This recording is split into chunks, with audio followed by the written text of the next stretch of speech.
Hey everybody, welcome back to another episode of the Clarion. I'm your host, Scott Kelly. In the world of business, any new business looking to enter a specific market, their early investors place a strong emphasis on the business plan. Now, any good business plan has a few key characteristics. There's strong market analysis of the specific market that business plans to enter. There's solid competitive analysis, presenting a clear comparison of the new business with those currently in the market.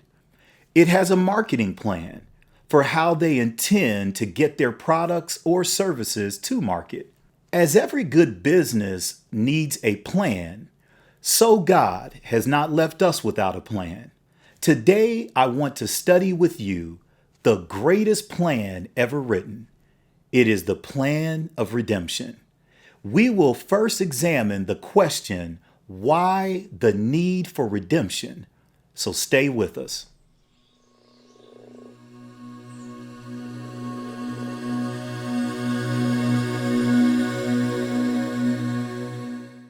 As any great business plan has clear steps for future success, so God's plan has clear steps as well.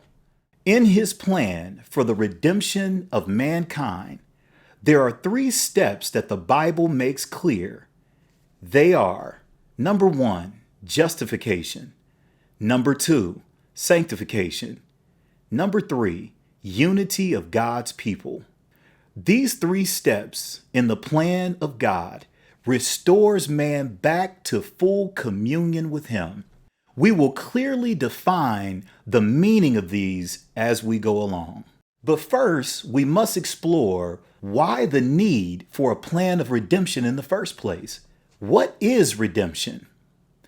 Redemption is the action of saving or being saved from sin, error, or evil. The action of regaining or gaining possession of something in exchange for payment or clearing of a debt. The book of Genesis records the very beginning of mankind's existence here on earth. The Bible says that after the creation of the man and woman, God laid down some clear criteria for the sustainment of his relationship with them. He says in Genesis 2:16 and 17, "And the Lord God commanded the man, saying, Of every tree of the garden thou mayest freely eat, but of the tree of the knowledge of good and evil thou shalt not eat of it, for in the day that thou eatest thereof thou shalt surely die." Now I remember thinking as a child growing up, why was the tree of the knowledge of good and evil in the garden in the first place? It seemed to my young mind unnecessary to even give them any option. When we begin to understand God's plan, we realize that love must choose. It is not love unless it has the power of choice. God wanted mankind to choose him because they loved him. And so he gave the man and woman the power of choice. And so God placed the man and the woman in the garden with a nature that was his own. They were created in his image. Genesis 1:26 through 27 says this, "And God said, Let us make man in our image, after our likeness, and let them have dominion over the fish of the sea, and over the fowl of the air, and over the cattle, and over all the earth, and over every creeping thing that creepeth upon the earth." So God created man in his own image. In the image of God created he him. Male and female created he them. But what was this image? According to St. John 4:24, it says that God is a spirit. We understand that this image in which man was created was a spiritual image and not a physical image, as God is a spirit and not flesh and blood as we are. This image then, in which man was created, was the image of his holiness. 1 Peter 1 and 15 through 16 says, "But as he which hath called you is holy, so be ye holy in all manner of conversation, because it is written, Be ye holy, for I am holy." So we see man had a choice. He could obey God and retain his image of holiness, or he could choose to disobey God and lose that image of holiness and bring about both spiritual and natural death. But we read in Genesis chapter 3 that here entered Satan into the picture, taking the form of a serpent. He began to reason with the woman and to persuade her that what God had told them wasn't really correct. That as soon as they eat of the fruit, they would be as gods, knowing good and evil. Through an appeal to the woman's pride, she took of the fruit and gave to her husband, and he did eat. It was then that their eyes were opened, and they sewed fig leaves together to cover their nakedness. God, as he always did, came to commune with them in the cool of the day, and they hid themselves from him. We pick up the narrative again in Genesis 3, 9 through 11. "And the Lord God called unto Adam, and said unto him, Where art thou? And he said, I heard thy voice in the garden, and I was afraid, because I was naked, and I hid myself. And he said, Who told thee that thou wast naked? Hast thou eaten of the tree whereof I commanded thee that thou shouldest not eat?" And so, just like we see today, Adam began to make excuses about his behavior. Adam blamed Eve. Eve blamed the serpent. And seeing that he had no one else to blame, the serpent stayed quiet. But there was a penalty for their disobedience. Their disobedience, just like any disobedience, brought about a separation from God.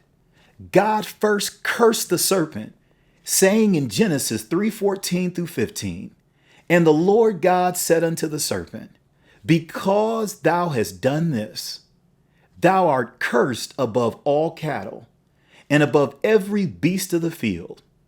Upon thy belly shalt thou go, and dust shalt thou eat all the days of thy life.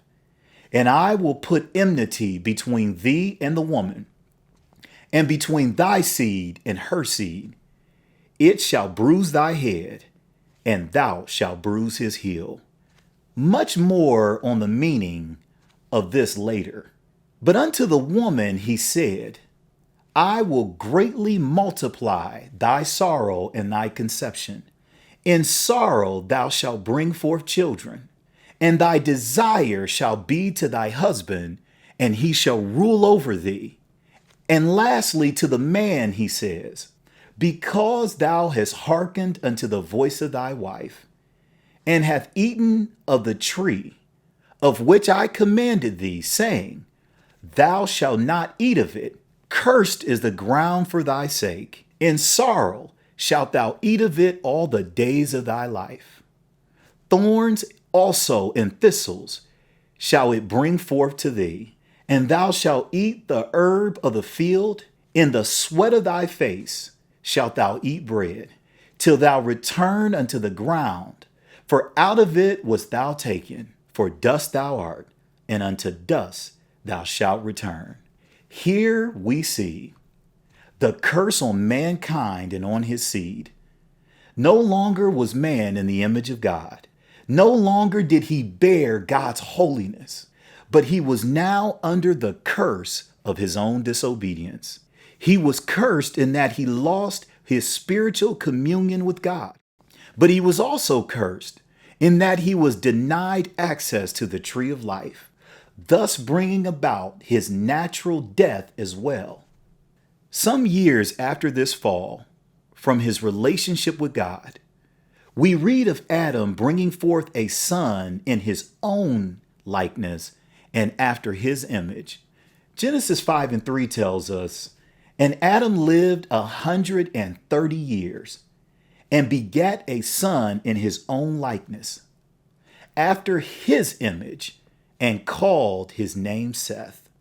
The seed of Adam was now corrupted. The children following the fall of Adam and Eve into disobedience would no longer bear the image of God, but the image of the parents that came before them.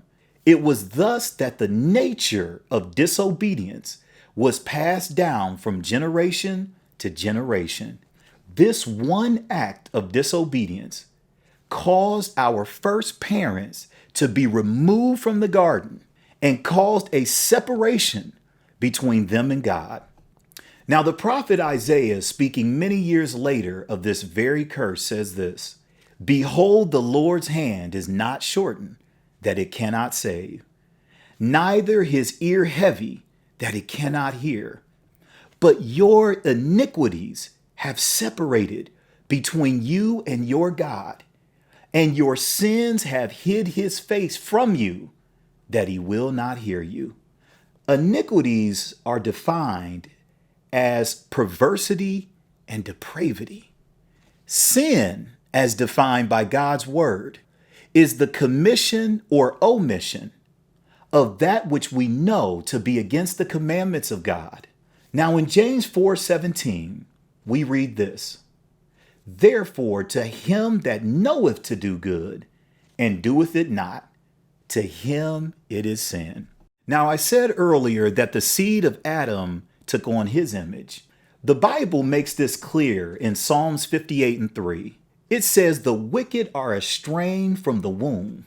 They go astray as soon as they are born, speaking lies." It is easy for us to see this sinful nature in a child, although they know not that they are committing any act of sin against God. They scream, throw tantrums, and act out when they cannot have their way. You can see that they go astray as soon as they are born. But God, in his love, knowing that man would choose one day not to follow him and not to remain in communion with his holiness, put a plan in place. It is the plan of redemption. We can now see the need for this redemption plan so that man can once again enjoy the relationship with God that God always wanted and that mankind so desperately needed. For those that are enjoying this channel, please consider subscribing, and don't forget to press that notification button and receive notifications every time fresh content is posted. Please feel free to email us at theclarion58.1@gmail.com or leave us a comment below. And stay with us as we continue to explore God's plan for mankind's redemption and restoration back to communion with Him.